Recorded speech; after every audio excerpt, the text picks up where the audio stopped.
Asanteni sana, tunaweza kuketi. Anne Wangombe, PS Gender Affairs and Affirmative Action. Benedette Loloju, CEO, Anti-FGM Board.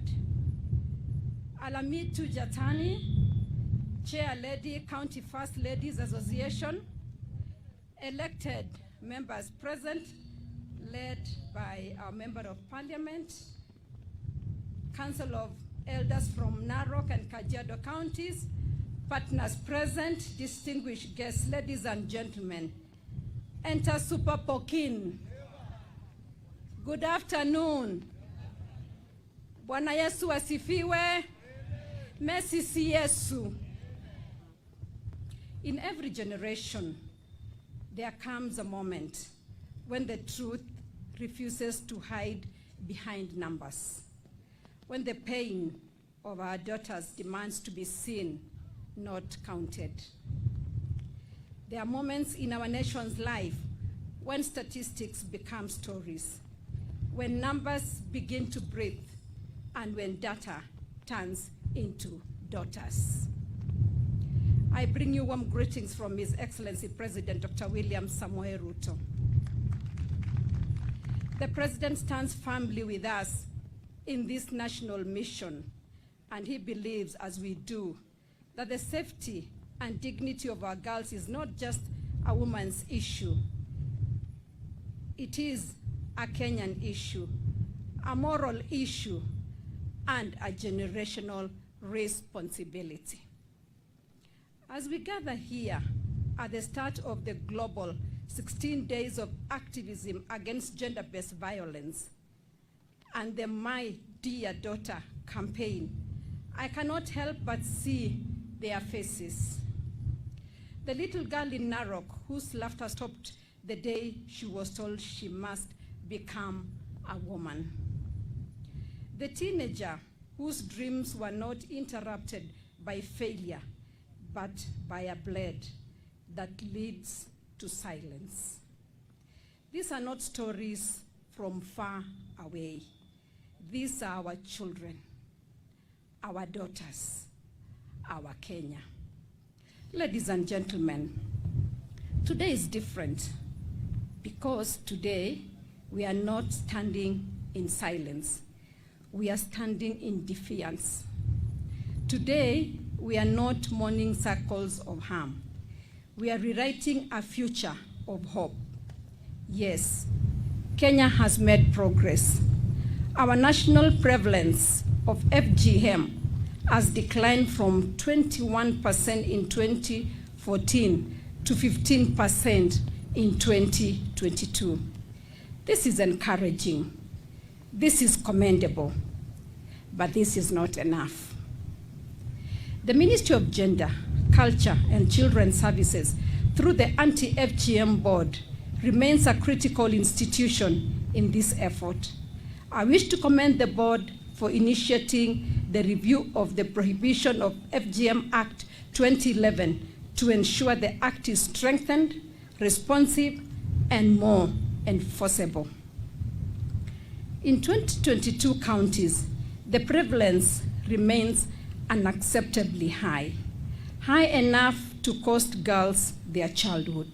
High enough to cost families their future. High enough to demand that we raise our voices, not tomorrow, not someday, but now. FGM and child marriage are not cultural events. They are not rites of passage. They are violations.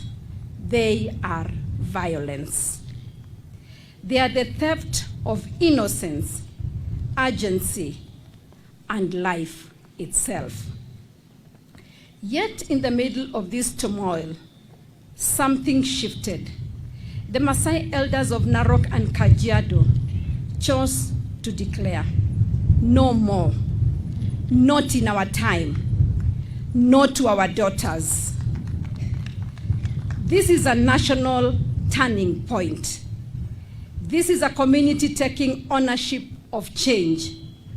These are fathers rising as protectors and also following in the footsteps of the Samburu, Pokot, and Sabaot communities who have walked this journey already. I stand here today in deep admiration of the elders, the community leaders, the women's groups, AMREF Health Africa, and the Ministry of Gender, Culture and Children's Services, who said, let our culture evolve, but let our girls live. It is a healing moment, a moment Kenya will remember. Today, we launch something beautiful, something intimate, something deeply African. We launch the My Dear Daughter campaign. It is a movement of mothers, fathers, mentors, and youth declaring that every daughter deserves to walk into womanhood with dignity, not scars. It is a national love letter from Kenya to her girls, assuring them that their dreams matter and are valid. This campaign will be a nationwide survivors and mothers-led initiative. It will be aimed at catalyzing intergenerational dialogue, enhancing community accountability, and promoting legal, policy, and cultural shifts to eliminate FGM and child marriage. The campaign invites mothers to publicly commit to abandoning FGM and protecting girls' rights to be complete, untouched, and healthy, alongside their rights to education and dignity. By empowering mothers, by giving them the language, confidence, and community to protect their daughters, we create a force stronger than any harmful tradition. This is a campaign that does not begin in boardrooms, but in living rooms. Not in reports, but in relationships. Not in policy, but in the heart. Because the truth is simple. A mother is the first fence. A mother is the first teacher. A mother is the first shield. This is how nations change. One household at a time. One daughter at a time. One conversation at a time. Ladies and gentlemen, the eradication of FGM is not optional. It is not negotiable. It is not a suggestion. It is a cornerstone of the Kenya Kwanza government's women's agenda. This administration stands firmly with every girl, every mother, every community that chooses life, dignity, and progress. We are not here to fight culture, and I repeat, we are not here to fight culture. We are here to advocate for safety, eradicate fear, and end silence. And we will not stop until FGM and child marriage become stories our grandchildren read about, not realities they live through.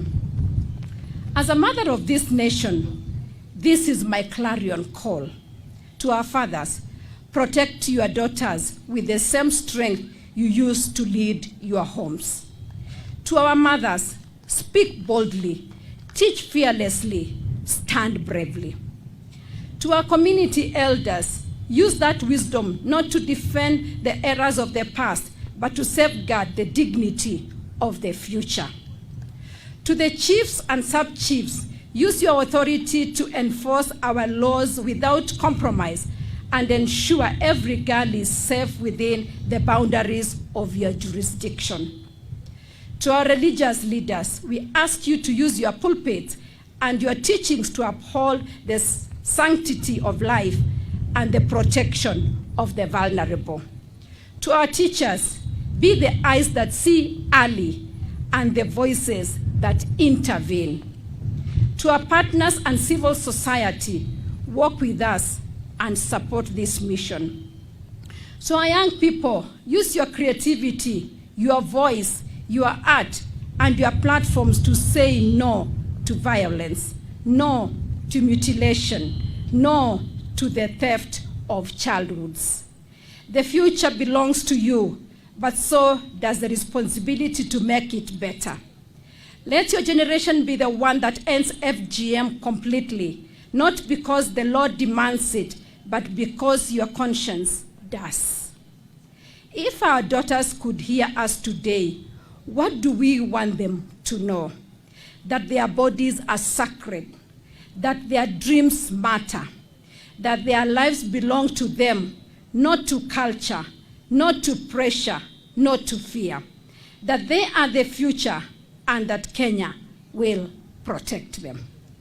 Let today be remembered as the day Kenya said, no more scars, no more silence, no more stolen childhoods. The day we choose our daughters, the day we protected our destiny, the day we stood together and refused to sit down. We send forth a message to every village, every valley, every home in Kenya. The time has come. Let our daughters grow up uncut, unhurt, and unafraid. Let culture be a crown, not a chain. Let fathers, mothers, elders, administration, religious leaders, and youth unite in one solemn vow that never again shall a girl's worth be measured by a blade. Just like the winds of Suswa, which never stop moving, may this declaration echo beyond these hills and plains.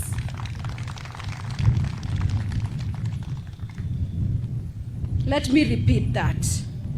Just like the winds of Suswa, which never stop moving, may this declaration echo beyond these hills and plains. Thank you, Ashe Oleng. May God bless every girl in Kenya. May God bless our mothers. May God bless our republic.